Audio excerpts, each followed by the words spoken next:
Hey, thanks for joining me. It's Denny with Why Is This True?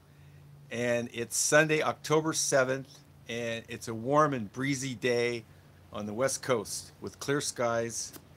And I'm really happy to be here today. I have a lot to go through.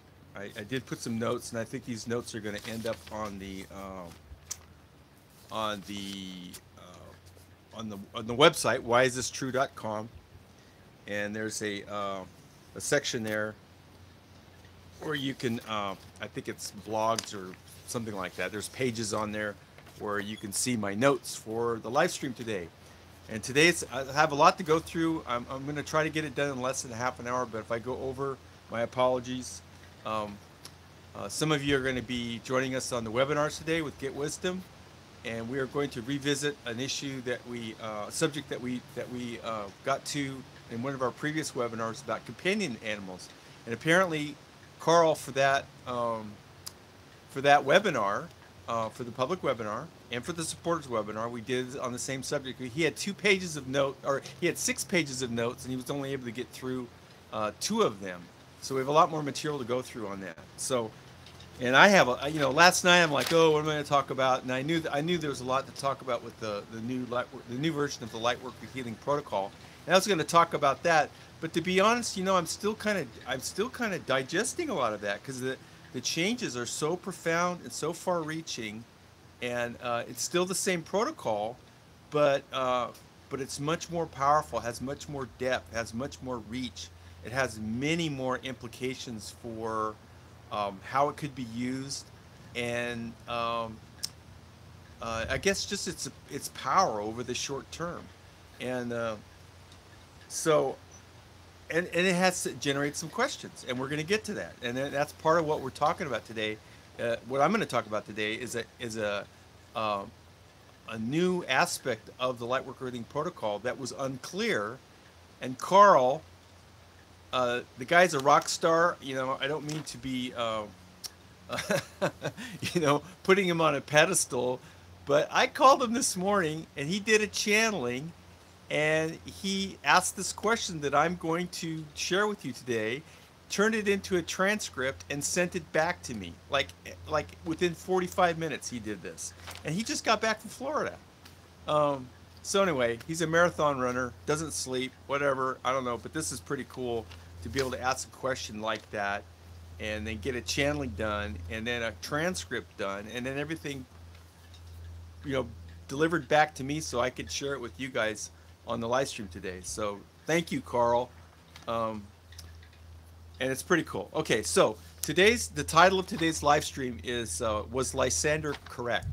And Lysander, the Lysander that I talk about, and actually, I gotta give a shout out to Randy Moggins because he posted on Facebook today. His timing is perfect, and Randy uses the F word, and he pulls very few punches. And someday when when I grow up, I'll be just like Randy. So, you know, I mean, our styles are completely different, but I have huge respect for the guy, just because of those two things. He uses the F word, and every once in a while he'll throw somebody under the bus. If it's for a good cause. And I'm a little bit more reticent to go there, but anyway, uh, props to Randy. Um, but anyway, so after Randy, then I thought, there's some comments after his little Facebook post, and I thought, you know, Lysander comes up a lot. When people start, waving the flag or talking about law or the Constitution or something, and I just like, Lysander back in 1860 something, man, he nailed it. And so Lysander Spooner's his name, and I strongly recommend you check out Lysander Spooner if you want to investigate some of these questions about the baby in the bathwater and good government, bad government, whatever. So, but anyway, let's get going here. I got a lot of stuff to get through today. I'm going to read what Randy posted. He said, a review of the week's top headlines. Let's see if this QAnon internet rumors about military tribunals develop. It's really windy out here, so I got this thing on, and we did a little experiment to see if it actually cancels out wind noise, and I hope it does. And so Randy says, not a chance in hell. The hysteria and the leftover revocation of gay rights, same-sex marriage, abortion won't happen. They don't care. Fear and loathing over vast right-wing conspiracy. There is no left or right, just bipartisan fuckery, is what Randy says. Meanwhile, meet people losing their shit about theatrical presentation, while the elites black backslap and high five over what morons they are. There you go. The week in review. Carry on, slaves. So good for Randy. He kind of encapsulated the whole thing in just a few sentences here, and I'm not a huge fan of the tone, but I think content-wise he pretty much nailed it.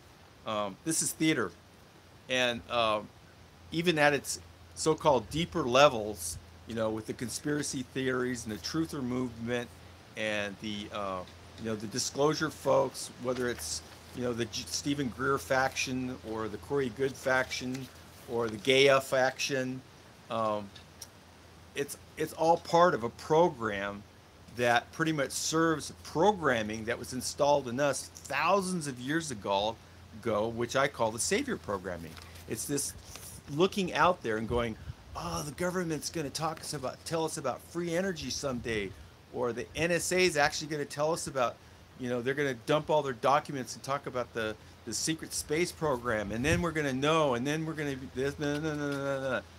It's not going to serve anything that's really for the betterment of humanity. So I know this isn't news for a lot of people who watch my live streams, but it bears repetition because we've got a lot of people caught up into this falderall, and they think of themselves as truthers or disclosure folks or whatever. And I don't know, in my maybe not so humble opinion today, but in my humble opinion, they're really barking up the wrong tree here. They're even misidentifying historical characters. Maria Orsic, for one, she wasn't a channeler; she's an ET. So, anyway, take that where you want to take it. So, Lysander Spooner. This is my version of kind of what he said. One of the things that he says. The government, in other words, the state, is a tool of the interlopers. Okay, he doesn't directly support this statement, but if you look at what he figured out about government, the state in general, applies in what we've learned through the channeling series. The government, in other words, the state, is a tool of the interlopers. Constitution or not, the program can and will run. The state is a claim backed by force, coercion, and mind control on a monopoly of violence. That's what the state is. If the government comes up and, they're there for your benefit, roads, schools, whatever. Basically, the bottom line is that their power is predicated on their claim on a monopoly of violence, meaning that if push comes to shove, we claim the right to kill you. That's what government is, okay? So that's the sow's ear. The old adage that you cannot make a silk purse out of a sow ear applies. Now, there is an exception. There's the divine spark in everything, okay? It doesn't matter whether, it's the most evilest reptilian you've ever seen. He's there because he has a spark of divinity somewhere buried deep inside of him. That's part and parcel to what creation is, okay? So there's nothing special about the Constitution or the government. It's just one of many, many, many forms of human institutions out there that have been corrupted and ultimately designed and used for the subjugation of humanity. Okay, that's nothing new. Okay, there's nothing sacred about the Constitution. There's a lot of divine realm stuff in there, but that's not why it was instituted. The whole idea of government is an Anunnaki institution imposed on humans. Now, if the divine realm, if humans in concert with the divine realm were on this planet in a divinely inspired environment, I'm not sure what government would look like. I don't think any of us really know what that would look like. It probably wouldn't look like anything like what we've been familiar with over the last few thousand years. But it is true that the divine realm can use any of those institutions and use them as a transitional tool to get us to where we eventually could be as divine beings on Earth. So, and I think the divine realm, with its hand in full force, in the most draconian form of communism that you could think of, could actually turn that into a transitional tool for that, just as it could with an authoritarian regime or anything else. Okay, so we were told this in various ways throughout history. Now, unfortunately, the Bible is a corrupted document, but there's a lot of truth in the Bible. It's helped a lot of people, and in Matthew 4, we're told about the situation that I'm describing to us. Again, the devil. This is Matthew 4:8. Okay, Matthew in the New Testament, chapter 4, verse 8. That's where it starts. Again, the devil took him to a very high mountain and showed him all the kingdoms of the world and their splendor. All this I will give to you, he said, if you will bow down and worship me. Jesus said to him, away from me, Satan, for it is written, worship the Lord your God and serve him only. Then the devil left him, and angels came and attended him. So the idea here is that if you're going to give something to someone else, it is rational for you to suppose that in order for me to give it to you, I own it first. So that's the message in Matthew 4. Who owns the governments and kingdoms of the world? The devil, the dark spirits, the dark alien agenda. Okay, those are the institutions they own. And not only government, it's all the other institutions too. That's just part of living on Earth. Okay, so let's move along here. So there's never been any form of human government that has not been corrupted to the extent that it ultimately serves the alien agenda and the dark spirits. And again, that's not to say that the divine realm is playing in there as a result of our connection to the divine realm. So you can have a pretty bad actor there doing something and things change, and it ends up being for the good of humanity. So you could take any law, any position within the Constitution or whatever, and you could have it serve a dark agenda, or you could have it serve the divine light. It's the application that makes the difference. There's nothing special about any human institution. What's special is our partnership with the divine realm. Okay, so all this Kavanaugh falderall and the disclosure, whether it is so-called full disclosure or so-called lesser versions with releases of data dumps from the NSA and Black Project Free Energy Tech and space travel, or state manufacturers versions of star family stories with relocated relics found in Antarctica, or fake or real alien inventions, all can be manipulated and are being manipulated to serve the dark alien agenda. This is something that they've had control on for man's history, throughout man's history. So what Randy's calling theater is really to keep us embroiled in that narrative, so that we're focusing on something outside of ourselves, and we're focusing on other things other than our partnership with the divine realm. So I think that's how that works.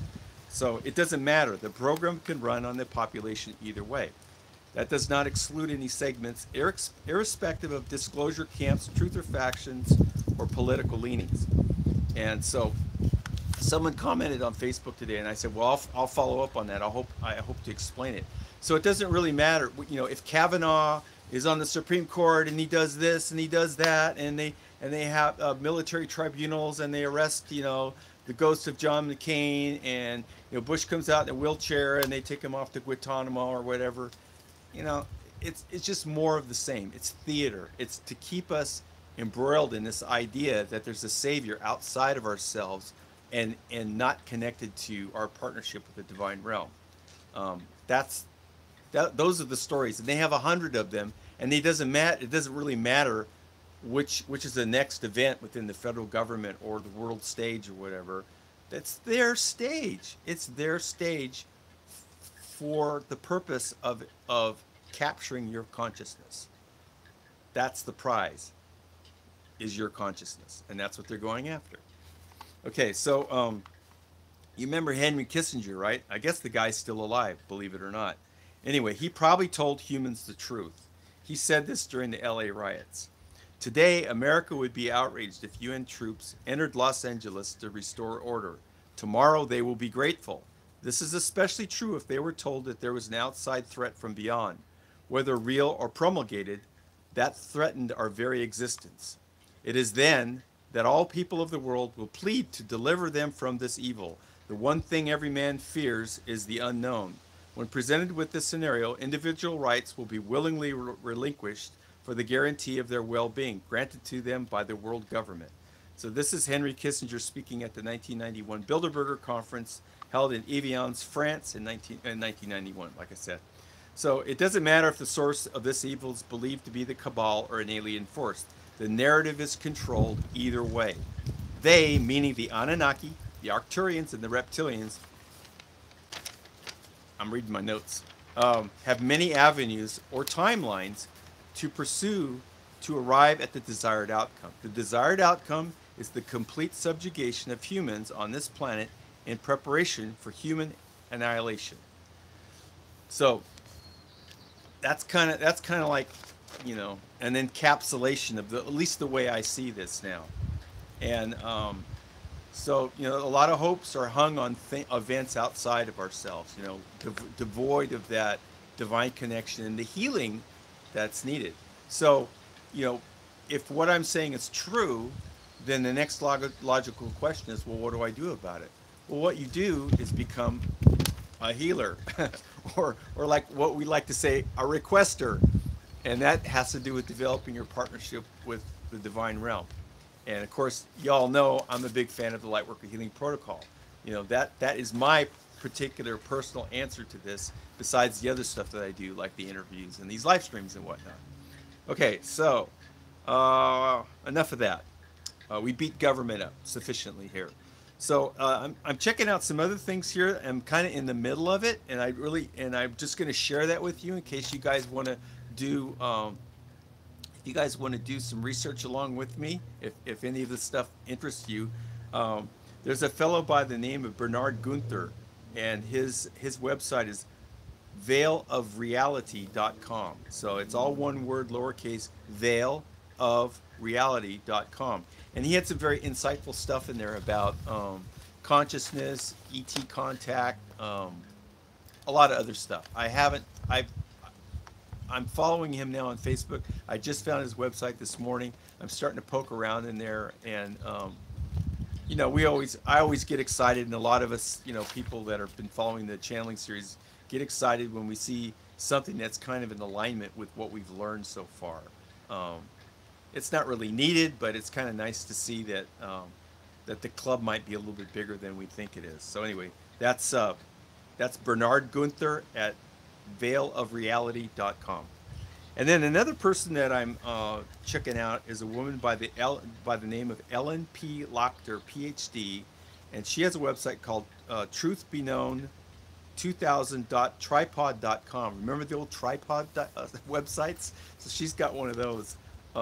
So she's very much in the what used to be called the multiple personality disorder treatments and the treatment and help of people who've come out of the Illuminati mind control programs.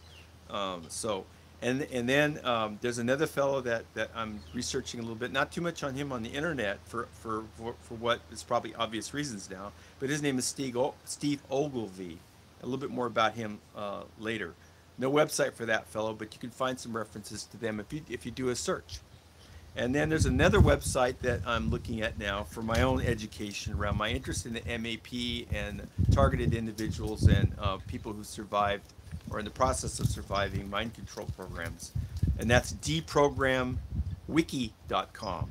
So that's one word, deprogramwiki, WIKI.com. So that's deprogramwiki.com. And so another announcement is that I wrote up a generic report. So if you do a Lightworker Healing Protocol for someone and maybe they paid you or they requested it and you do the protocol for them and they're going, well, what'd you do? Because it's remote. I mean, it's not like you're sitting down doing therapy with somebody. You're just doing the protocol, which is a prayer request, high-level prayer request, and they're off washing the dishes or sleeping or whatever, and you want to fill them in on what you did. What I did is I wrote up a generic report. This is for someone like myself who doesn't get feedback, and I posted that on the Lightworker Healing Protocol forum on Get Wisdom. So if that's something you'd like to look at, it hasn't been vetted or approved by Carl yet, but but most of it's taken from stuff that he's written, with a few tweaks in there from yours truly, to accommodate the newest version of the Lightworker Healing Protocol, which is denoted as 2018-4. Okay, so that's the fourth revision to the protocol in the calendar year 2018. So check that out if you're an LHP. Go, it may be useful to you, because if you do a session for somebody and they go, so, well, what did you do? This is what you could give them, and give them an idea of what you did, as when you did the Lightworker Healing Protocol for them. Okay, so I also want to let folks know that the MAP forum on WIT is deleted. It's gone. We had security issues with that forum, and so it's been deleted. And now we're using a website called slack.com, and that is where the MAP, Mercenary Army Program, forum is now. So it's a private forum. It's by invitation only. Mick is still the moderator, and we may add a female moderator coming up pretty soon, which is something that this forum's been lacking for since its inception, really. So, and these two people are engaged there, and watching the threads and stuff, and a lot of stuff that we had on the old MAP forum. Like, some people were posting their higher self channelings with Carl and stuff like that, transcripts of that. They were posting them on the MAP forum there. A lot of that material has been transferred over to the new forum on slack.com, so it's not lost. And there's a lot of good reading on there as far as investigating what happened to some of these people and how the healing's going. And that is the emphasis on the forum, is healing. So so if you're an MAP abductee and you're interested in joining that forum, you can contact me on the contact page on Why Is This True, and I'll make sure your message gets over to Mick. There's a little questionnaire, and then you can join us on that forum. It's a very powerful forum. There's a lot of things that we can do there that we couldn't do on the old forum that was on WIT. So hopefully you'll enjoy it and get good use out of it if you decide to join. Okay, so what's interesting too is I went to Brent Baum's holographic memory resolution seminar, a workshop in Tucson a couple weeks ago. Got back. This is the manual that he gave us. It's a binder, 3-ring binder. There's a lot of material in here on the whole. Very nicely done on holographic memory resolution. His manual, and he's going to have a healing intensive in December, and I've committed to go to that because I want to go to level 3. This is level 1, level 2. I want to go to level 3. I want to get my certification, and this is all about helping MAP folks primarily, and also people who survivors of the Illuminati mind control programming. So, and that all that programming is around trauma, and that's what this is about, healing trauma. So that's in December. So I'll get into that a little bit more. Now I'm pretty much done with this book. This is Carol Warner's book. I brought this up last live stream. Return, Dreaming, and the Psychospiritual Journal by Carol Warner. Her father was the attorney that set up the charter for the CIA back in 1947 with the National Security Act. I got to meet her in Tucson. Fascinating. This opened up a whole new area for me, which includes this fellow Steve Ogilvy, who's going to have a workshop in January in Tucson. So I'm also committed to doing that as well. And so his workshop is this is Lysander too, by the way. Here's Lysander Spooner. This is one of my favorite books. It's called the Lysander Spooner Reader. So it's like Lysander's greatest hits from the 1860s. But this is good stuff, man. If you want to, if you've gone through the whole, libertarian, constitutionalist, whatever, anarchist, and then, Lysander Spooner will help clean up the mess. He's this great reading guy, just practical, obvious stuff that so many of us miss when we start to, go down the rabbit hole of government. Okay, so back to the conference in Tucson in January of 2019. and this fellow Steve Ogilvy is going to be the guy to present it. So I did get the flyer, and it's a seminar. There's two levels: the advanced seminar and the introductory seminar, and I'm going to be attending both. Uh, the, let's see. I'm going to run out of time here. Oh well. The 3-day introductory course will focus on recognizing the presence of mind control within a client. Psychologists, psychiatrists, and therapists working with DID clients and survivors of ritual abuse will begin to understand some of the barriers they are encountering. While some of the instructions are due to resolvable psychological issues, often the best therapy with the most motivated survivor is not enough. Therapy will not resolve the issues of unconscious personalities trapped in programming or within the carefully hidden program structures. And it goes on for there. And I got to give a shout out, because some of the best work on this is coming from the Christian community. And I mean, and for some people that's a hard pill to swallow, but the fact is that from the Christian community, some of the best work on this is being done, and they're being countered forcefully by groups like the the false memory syndrome group. They will go after you if you start to help these people, and they will use your own religion to beat you on the head and discredit you and whatever. So anyway, it's a war, and we can win, but we got to know what we're doing. So that's my attempt here is to learn and to become more engaged and more knowledgeable about all this. So 2 conferences coming up, and I'm in dire need of funding for this. So if you want to go to GoFundMe, Why Is This True, and give a donation, it will be wisely used. That's going to help me get to Tucson for these two sessions. And then upon return from the conference the workshop in Tucson, I ended up with 2 clients that were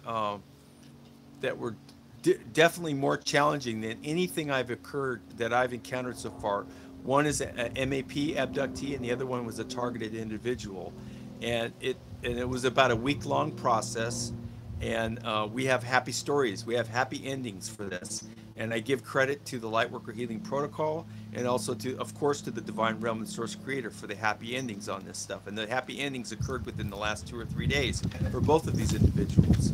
And it was a very challenging situation, and they were in trouble. And so we were able to help them, and I'm very thankful, not only to them, their higher selves, but we had some other people from the MAP forum that stepped up and devoted their time and efforts to help these people. So now I'm going to finish with the material that Carl gave me. This is the huge news, the interesting thing about the new version of the LHU protocol, and then I'm going to get off of here and go get ready for the webinars today on companion animals. Okay, so these are the kind of questions that are coming up as a result of practitioners becoming familiarized with the new version. If your client passed and you're doing a spirit rescue and they have already reincarnated again, will they obtain the benefits of the healing as an incarnated human? And this, of course, pertains to the new version of the Lightworker Healing Protocol. And this is another question we're going to address later, but I'm going to address the first question by reading to you the questions that Carl asked for a channeling that he just finished today, this morning, just within the last couple hours. Okay, so this is another question we're going to deal with. What about belief quotient? I get that the new LHP repeats, but say your belief quotient is at 50%, would you need to do 2 sessions? Okay, I think I know the answer to that, but this is the kind of thing that comes up.